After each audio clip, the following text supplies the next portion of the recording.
Hello students, कैसे हैं आप लोग।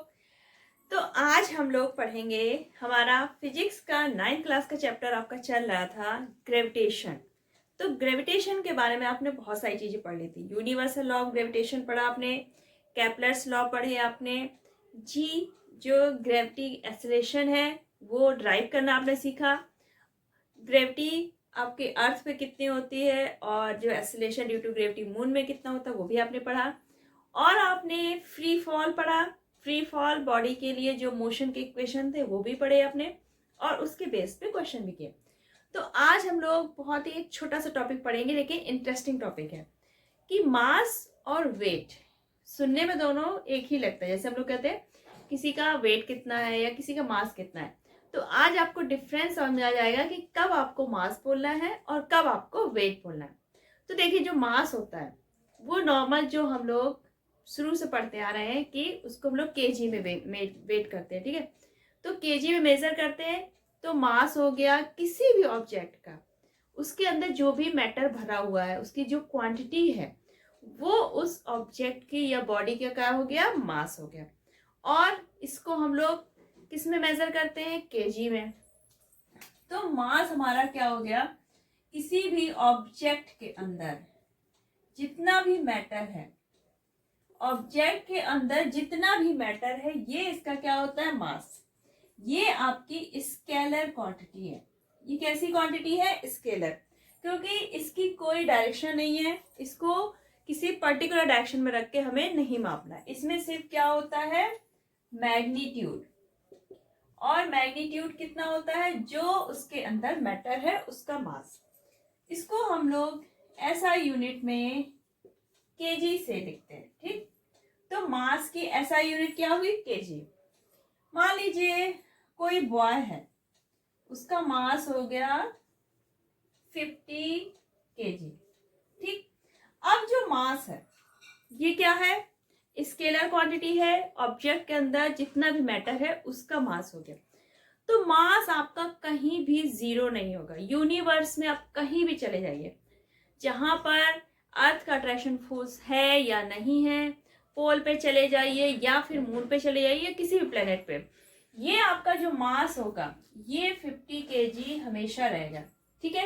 ये कहीं भी ना तो जीरो होने वाला है ना प्लस होने वाला है, इसमें कुछ ना ही माइनस होने वाला है, ये ऑलवेज ऐसा रहेगा।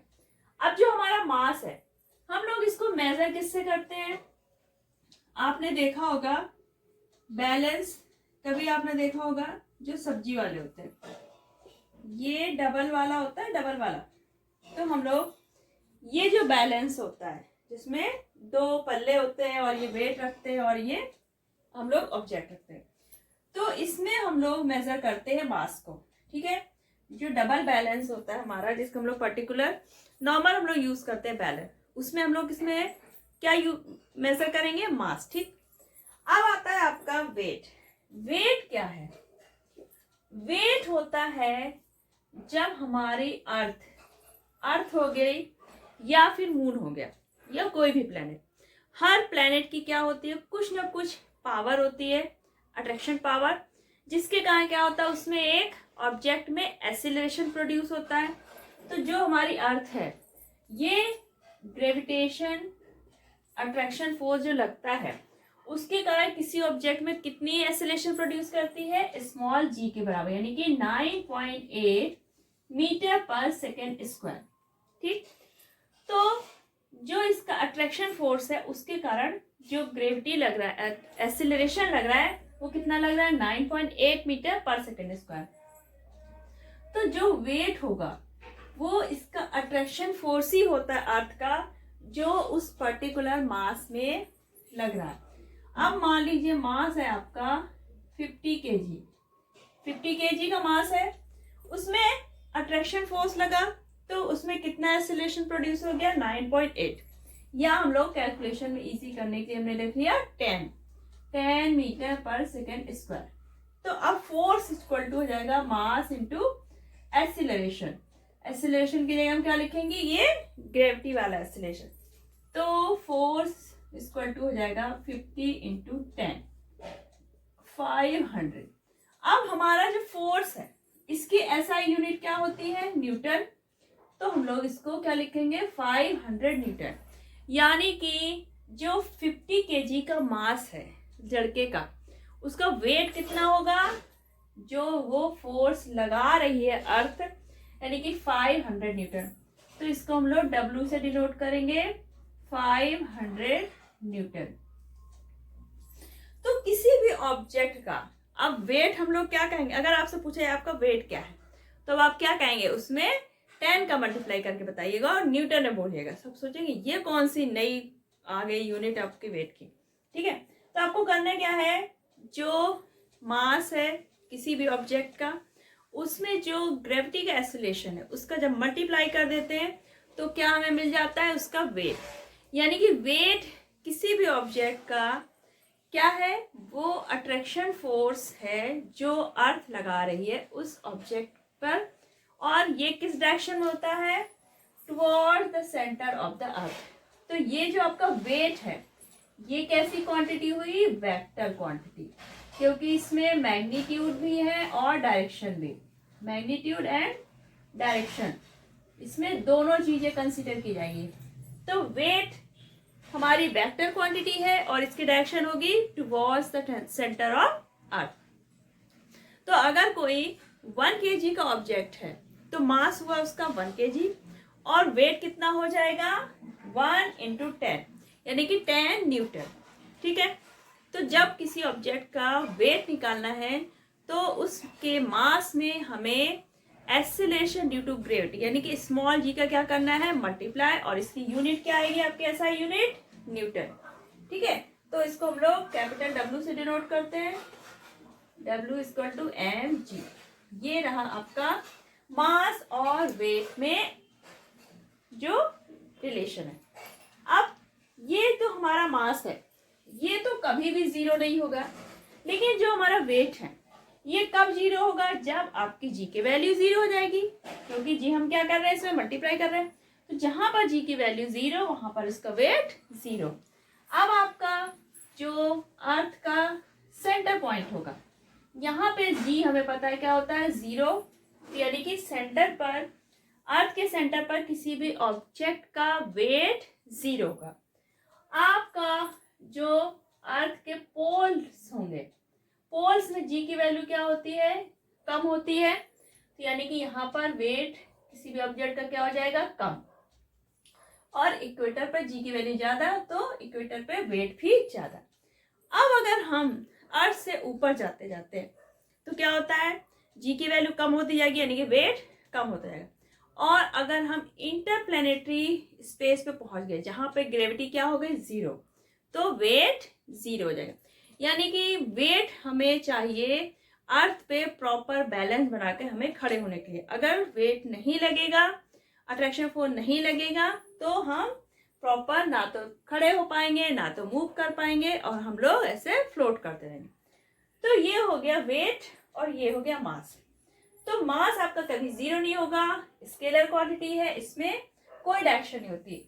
वेट आपकी वेक्टर क्वांटिटी है, इसमें मैग्नीट्यूड डायरेक्शन दोनों होगी, डायरेक्शन इसकी towards the centre of earth होगी।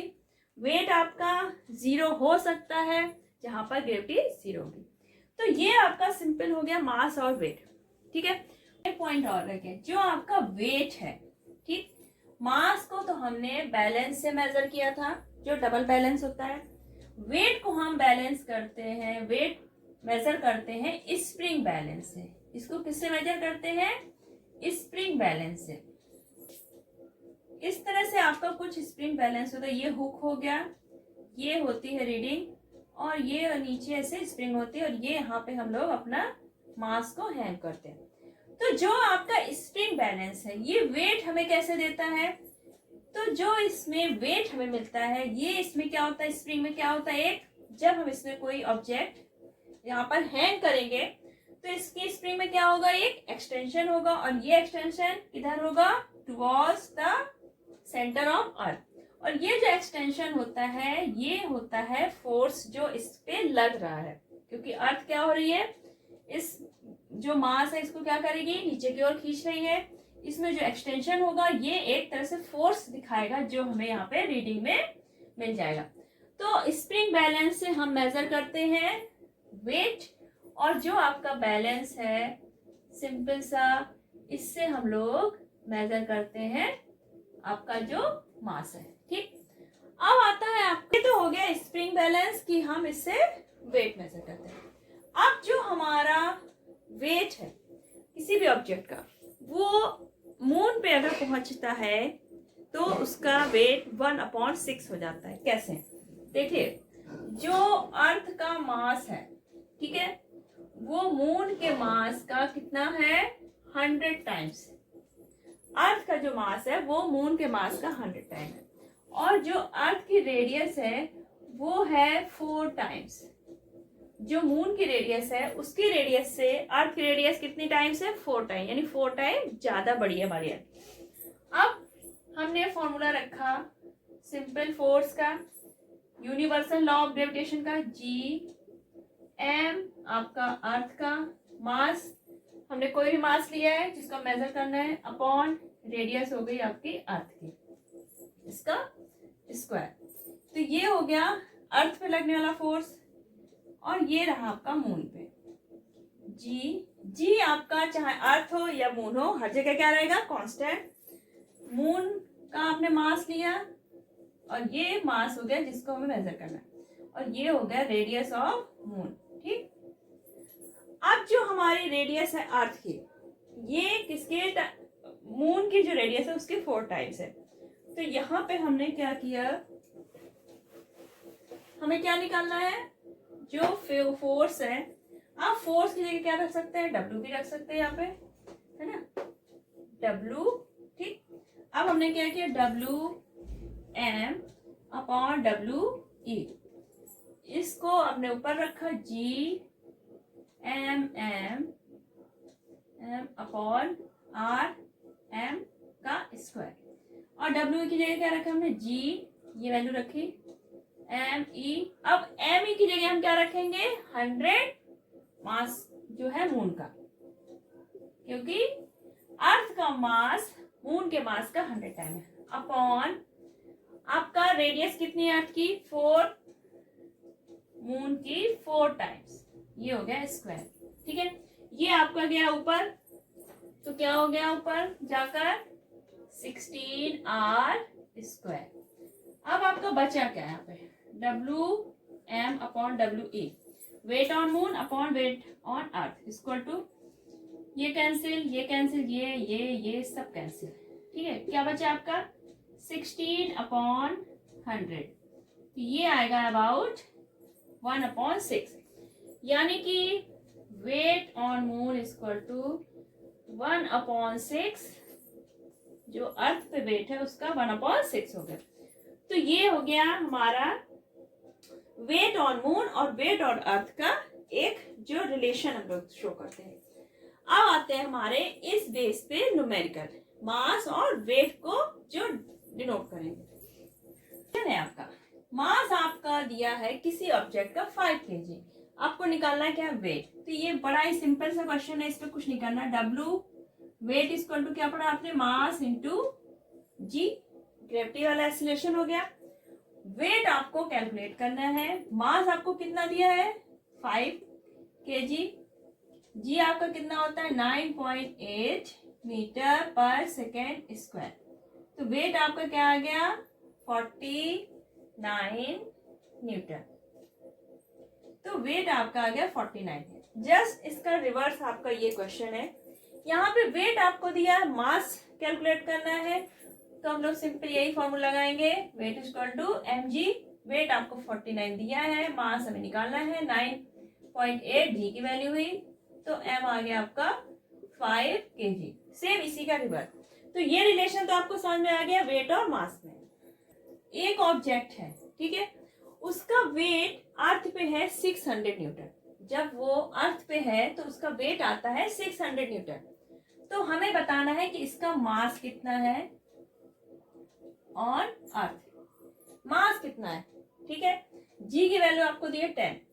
फिर पूछा गया है अगर हम इसको मून पे मेजर करते हैं तो ये 100 न्यूटन का वेट दिखा रहा है।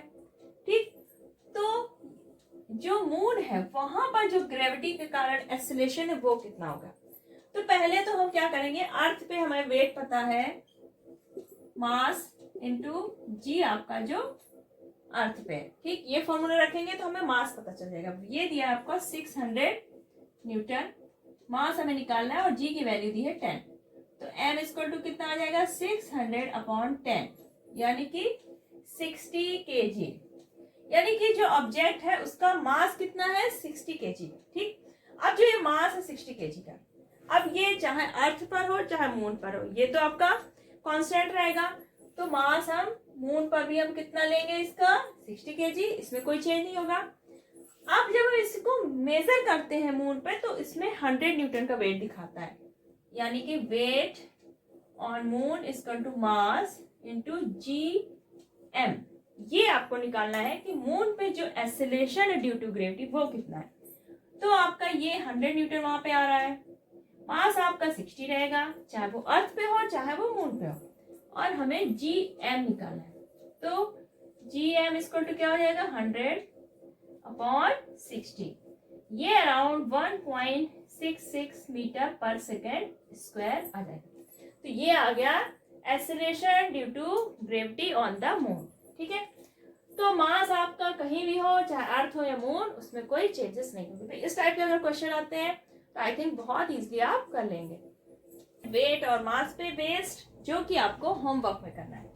तो क्वेश्चन है आपका, how much would a 70 kg man weight on the moon.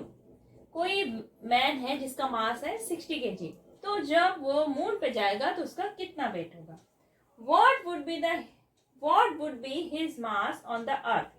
और 70 kg का मैन जो है जब वो अर्थ पे आता है तब उसका मास कितना होता है, एंड ऑन मून, और मून पर कितना होगा। यानी कि दोनों पर आपको उसका मास बताना है, मून पर उसमें कितना वेट है उसका वो बताना है। Acceleration due to gravity on moon दिया है आपको 1.63 मीटर पर सेकेंड स्क्वायर। तो ये क्वेश्चन बहुत ही सिंपल सा है, आपने अगर बाकी न्यूमेरिकल्स समझ लिए तो ये बहुत इजीली आपको हो जाएगा। तो आज हमने बहुत छोटा सा टॉपिक डिस्कस किया था मास और वेट पे। तो अब आप अपने मास और वेट में डिफरेंस निकालिएगा। अगर आपसे कोई वेट पूछे तो आप उसको वेट ही बताइएगा, ठीक है, और सामने वाले को भी पता चले कि मास और वेट में क्या डिफरेंस है। तो अगर आपको इस टॉपिक में कोई भी प्रॉब्लम है तो आप कमेंट सेक्शन में लिखिए। आगे हम लोग और भी इस चैप्टर के जो टॉपिक हैं वो डिस्कस करेंगे। इसलिए अगर अभी तक आपने पीसीबी चैनल सब्सक्राइब नहीं किया है, फॉर साइंस आपको मिलेगी 9th और 10th की, तो फटाफट चैनल सब्सक्राइब कर लीजिए, बेल आइकन प्रेस कर लीजिए, और अगर वीडियो पसंद आए तो अपने फ्रेंड्स को ज़्यादा ज़्यादा शेयर करिए और अपना प्यार बनाए रखिए। चलिए फिर मिलते हैं नेक्स्ट वीडियो में, तब तक अपना ख्याल रखिएगा, बाय बाय।